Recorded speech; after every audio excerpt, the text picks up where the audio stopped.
Hello students, कैसे हैं आप सब। आई होप आपकी तैयारी बहुत ही ज़बरदस्त चल रही है। ये हमारा कैरेक्टर स्केच का दूसरा वीडियो है। पहला वीडियो ऑलरेडी हम लोगों ने कंप्लीट कर लिया है। अगर आप में से कोई उसे नहीं देखा है तो आप उसे देख लेना, ठीक है। कैरेक्टर स्केच का अगर एग्जाम में कोई क्वेश्चन आता है तो 110% वो क्वेश्चन इसी वीडियो से कवर अप हो जाएंगे, ठीक है। तो चलिए बिना देरी किए स्टार्ट करते हैं। अब देखते हैं अनिल का कैरेक्टर स्केच। अनिल एक 25 साल का लड़का था जो कि बहुत ही ज़्यादा सिंपल और काइंड हार्टेड पर्सन था, मतलब दयालु इंसान था। वो एक स्ट्रगलिंग राइटर था और आर्टिकल लिखकर पैसे कमाता था। बहुत ही जेनरस, बहुत ही नेक दिल का इंसान था, बहुत ही ट्रस्टिंग पर्सन था। और यही सारे कैरेक्टरिस्टिक्स होने की वजह से अनिल हरि सिंह को अपने यहाँ काम पर रख लेता है। जब अनिल को यह बात पता चलता है कि हरि सिंह 1-2 रुपये बचा रहा है ग्रोसरी से सामान लाने के दौरान, तो उसे इग्नोर करता है। और अनिल हरि सिंह को बहुत प्यार से ट्रीट करता है। वो ये भी प्रॉमिस करता है कि वो उसे पढ़ना और लिखना सिखाएगा। जब हरि सिंह पैसे उसको चुरा लिया, उसके बाद जब वापस रिटर्न ले करके आया, अनिल को ये बात पता चल जाता है कि हरि सिंह चोरी किया है। लेकिन फिर बाद में उसे एहसास हो जाता है कि हरि सिंह का मन बदल गया है, अब वो सही रास्ते पे आ गया है, क्योंकि वो वापस पैसा रख देता है। जब अनिल देखता है तो वो पैसा गीला होता है, क्योंकि बारिश से भींगा हुआ नोट था। लेकिन वो वापस रखने की वजह से अनिल भी समझ जाता है कि हाँ, अब ये बदल गया है। और अनिल उसे कुछ भी नहीं कहता है। और यही अनिल का फॉरगिविंग नेचर कहीं ना कहीं वो छोटे से बच्चे, मतलब वो थीफ को एक बेटर इंसान में ट्रांसफॉर्म कर देता है। अनिल का ये काइंडनेस और विजडम ही उसे एक ट्रूली एडमायरेबल पर्सन बनाता है, जिसका हम प्रशंसा कर सकते हैं। नेक्स्ट कैरेक्टर स्केच है मिसेस फम्फ्रे का। इसमें भी 3 तरह से सवाल पूछा जा सकता है, या तो उसका कैरेक्टर स्केच पूछ दे, या फिर Mrs Pumphrey responsible for Tricki element, मतलब ट्रिकी का जो तबीयत खराब हो गया या जो बीमार हो गया, इसका रेस्पॉन्सिबिलिटी या फिर इसका जो रेस्पॉन्सिबल है वो मिसेस फम्फ्रे है, ये आ जाए क्वेश्चन। या फिर Mrs Pumphrey love and worry for Tricki, ठीक है, इसको डिस्क्राइब करना आ जाए, तो यही आंसर सेम लिखेंगे, ठीक है। मिसेस फम्फ्रे एक रिच लेडी थी, एक वेल्दी लेडी थी, जो काइंड हार्टेड लेडी थी, मतलब बहुत दयालु थी। और वो अपने पेट डॉग ट्रिकी से बहुत प्यार करती थी, एक बच्चे की तरह। उसने ट्रिकी को बहुत ही अधिक लाड प्यार किया और उसे बहुत ज़्यादा ही अनहेल्दी फूड खिला दिया, जिसके वजह से वो मोटापा का शिकार हो गया। उसका हेल्थ है जो बहुत ख़राब हो गया। और उसे लग्जरियस आइटम प्रोवाइड करने लगी, जैसे कि सेपरेट बेड हो गया, बॉल हो गया उसको खाना खाने के लिए, ठीक है। और इन सभी चीज़ों के साथ साथ उसे एक्सरसाइज भी तो कराना चाहिए था, और वो इसमें फेल रहती है। और इसका रिजल्ट ये होता है कि ट्रिकी बहुत ज़्यादा बीमार हो जाता है। डॉक्टर हेरियट जब उसे एडवाइस करता है कि ट्रिकी के डाइट पे आपको कंट्रोल करना चाहिए, ये सुनकर वो थोड़ा हिचकिचाए, लेकिन फिर एग्री हो गई। उसका बहुत ज़्यादा ट्रिकी का ध्यान रखना ही उसकी बीमार होने का कारण बन गया था। मिसेस फम्प्रे का ट्रिकी के प्रति जो जेन्युइन लव था और जो कंसर्न्स था, जो उसके प्रति वो चिंता करती थी, वो इसका एविडेंट है, ये इसका सबूत है कि उससे बहुत प्यार करती है, क्योंकि वो उसका रिकवरी होने का, उसका ठीक होने का इंतजार कर रही होती है। क्वेश्चन नंबर 8 देखते हैं, जिसमें मटिल्डा कैरेक्टर स्केच पूछ सकता है, या फिर उसका लाइफ कैसे बर्बाद हो गया उसके बारे में पूछ सकता है। मटिल्डा कौन है और वो क्यों खुश नहीं थी, इसके बारे में पूछा जा सकता है। तो ये 4 तरह का क्वेश्चन एग्जाम में पूछेगा, ठीक है। तो आपको एक ही आंसर लिखना है जो मैं यहाँ पे दिखा रहा हूँ। मटिल्डा एक बहुत ही यंग और ब्यूटीफुल वुमेन थी। वो डिससेटिस्फाइड थी, संतुष्ट नहीं थी अपने मॉडेस्ट लाइफ से, मतलब कामचलाव लाइफ से।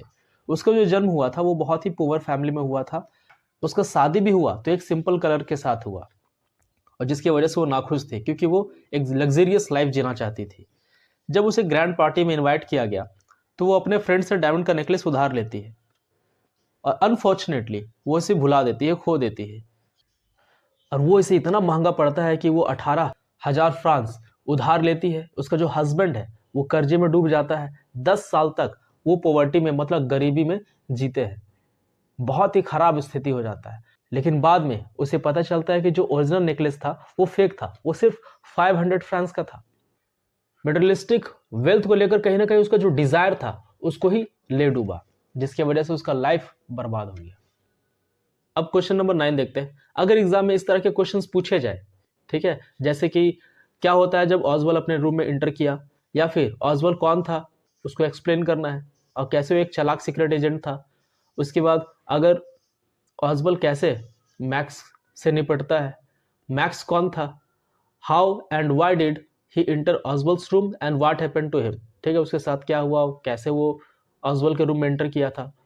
तो इस तरह के जितने भी क्वेश्चंस है आपको आंसर सेम लिखना है, ठीक है, जो मैं यहाँ पे प्रोवाइड किया हूँ, एकदम सेम आंसर ये लिखना है। क्वेश्चन अलग अलग तरीके से एग्जाम में पूछा जा सकता है, लेकिन हम लोग को भी थोड़ा स्मार्टली खेलना होगा एग्जाम में। 90% का टारगेट है तो फिर ऐसे थोड़ी पूरा होगा, कुछ ना कुछ तो सोचना पड़ेगा डिफरेंट। मैक्स बहुत ही चालाक और एक रूदलेस सीक्रेट एजेंट था। रूदलेस दैट मीन्स बहुत ही निर्दयी था, और इसीलिए बंदूक तान देता है कि मार देंगे, बता रहे हैं, अगर इंपॉर्टेंट डॉक्यूमेंट नहीं दिए तो, ठीक है। तो उसे पता चल जाता है कि ऑजबल को आधी रात को एक मिसाइलों से संबंधित एक इंपॉर्टेंट रिपोर्ट सौंपी जाएगी। इसे चुराने के इरादे से मैक्स पास की का यूज करके ऑजबल के होटल के कमरे में चुपके से घुस गया था। जब ऑजबल दरवाजा खोलता है तो उसने मैक्स को बंदूक लिए खड़ा देखा, लेकिन ऑजबल घबराया नहीं और चालाकी से मैक्स को यह विश्वास दिलाया कि खिड़की के बाहर एक बालकनी है, जबकि वास्तव में वहां पे कोई बालकनी था ही नहीं।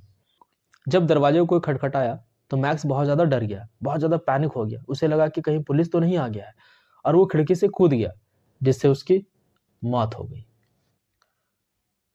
और इसी तरह ऑजबल अपना प्रेजेंस ऑफ माइंड यूज करके मैक्स से निपट लिया। अब देखो, जो ज्यादा होशियार अपने आप को समझेगा उसका साथ यही ना होगा। अब देखते हैं क्वेश्चन नंबर 10, हॉरेस डेनबी का कैरेक्टर स्केच। इसे भी दो तरह से क्वेश्चन पूछा जा सकता है, या तो कैरेक्टर स्केच पूछ दे, या फिर ये पूछ दे कि हॉरेस डेनबी कौन था और वो किस तरह का इंसान था। हॉरेस डेनबी एक 50 साल का बैचलर व्यक्ति था, मतलब कुंवारा था। सोसाइटी में उसका बहुत रेस्पेक्ट था, लेकिन बाहर से अगर उसको देखा जाए वो बहुत ही अच्छा और एक ईमानदार इंसान था। लेकिन सीक्रेट का बात तो ये था कि वो एक चोर था, लेकिन वो आम चोर नहीं था।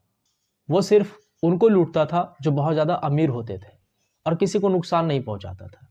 हॉरेस को रेयर और एक्सपेंसिव बुक्स पढ़ने का बहुत शौक था, और इस शौक को पूरा करने के लिए वो बुक को सीक्रेटली एक एजेंट के थ्रू मंगाता था, और इसके लिए वो हर साल बहुत ही प्लान तरीके से बड़ी चोरी करता था।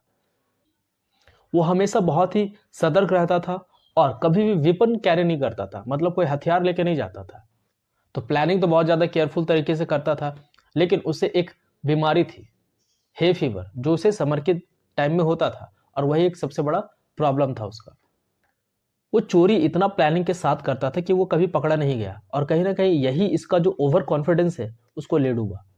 हॉरेस डेनबी एक इंटेलिजेंट व्यक्ति था, लेकिन फ्लॉड मैन था, मतलब अजीब इंसान था, क्योंकि उसकी किताबों के शौक ने उसे क्राइम के रास्ते पर धकेल दिया। तो हमने कर लिया कंप्लीट 10 कैरेक्टर स्केच। अगर वीडियो अच्छा लगा हो तो वीडियो को लाइक कर देना, और अगर चैनल पे नए हो तो सब्सक्राइब कर देना, ठीक है। मिलते हैं आपसे नेक्स्ट वीडियो में। Thank you so much, thanks for watching this video, bye bye.